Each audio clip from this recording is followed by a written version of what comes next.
Whew. What's up, guys? It's Matthew Noah. It's a bit cold out here, so we're gonna hope we get this in this first take.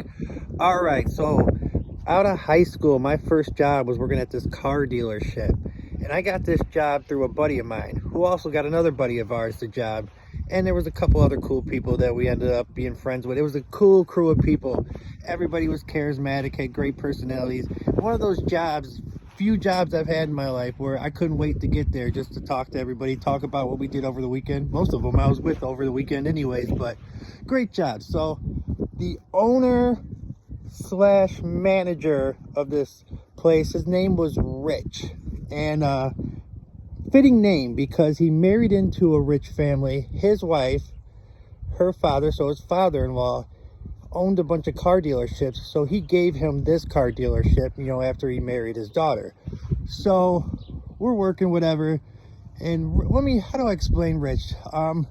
Tall guy, pretty solid, kind of awkward, but also very egotistical, a little arrogant, and very confident as well. So, you know, he would come at people sideways. He wouldn't treat us like his underlings, you know, which, I mean, yeah, we were his employees, but, you know, there's that basic human respect at the same time.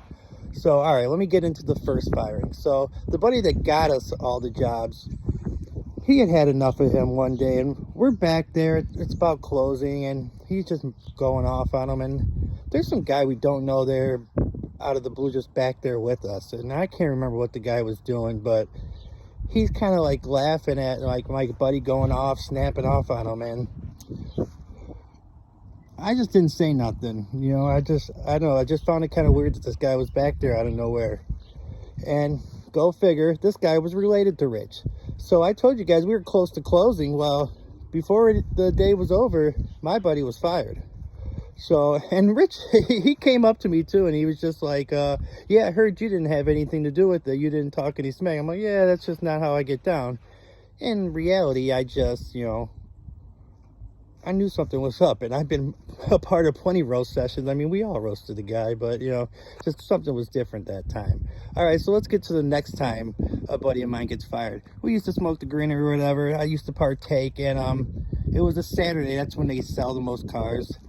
And they had like this hot dog stand up in the main room or whatever. And, you know, when you smoke or whatever, you get the munchies.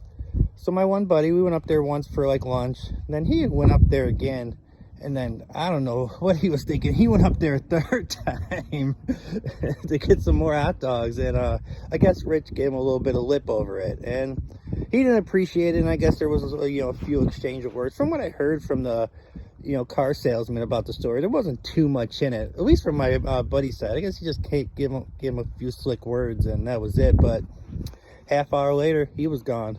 And so it was me and just some of the other people that I met through the job. But, you know, once the next semester started for junior college, I started doing that and I went to university. But that was my time at a car dealership, and all my buddies kept getting fired. All right, peace.